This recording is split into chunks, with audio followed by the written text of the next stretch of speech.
एक चतुरक नामक सियार रहता था। एक दिन जंगल में उसने एक मरा हुआ हाथी देखा। उसकी बाछें खिल गईं। उसने हाथी के मृत शरीर पर दांत गड़ाया, पर चमड़ी मोटी होने की वजह से वह हाथी को चीरने में नाकाम रहा। वह कुछ उपाय सोच ही रहा था कि उसे सिंह आता हुआ दिखाई दिया। आगे बढ़कर उसने सिंह का स्वागत किया और हाथ जोड़कर कहा, स्वामी, आपके लिए ही मैंने इस हाथी को मारकर रखा है।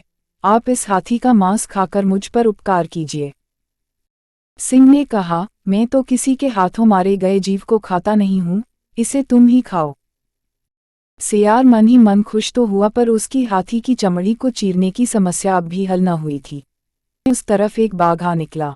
बाघ ने मरे हाथी को देखकर अपने होंठ पर जीभ फिराए।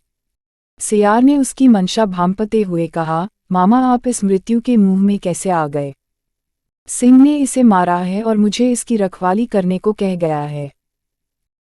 एक बार किसी बाघ ने उनके शिकार को जूठा कर दिया था, तब से आज तक वे बाघ जाति से नफरत करने लगे हैं।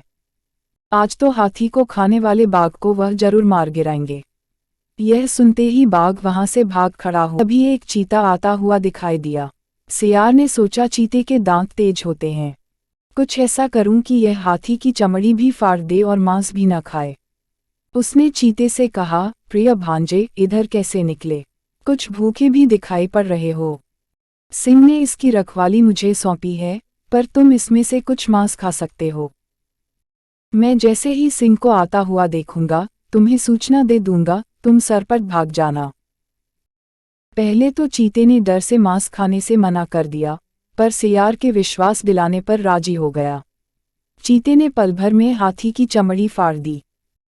जैसे ही उसने मांस खाना शुरू किया कि दूसरी तरफ देखते हुए सियार ने घबराकर कहा, भागो, सिंह आ रहा है। इतना सुनना था कि चीता सरपट भाग खड़ा हुआ। सियार बहुत खुश हुआ। उसने कई दिनों तक उस विशाल जानवर का मांस खाया।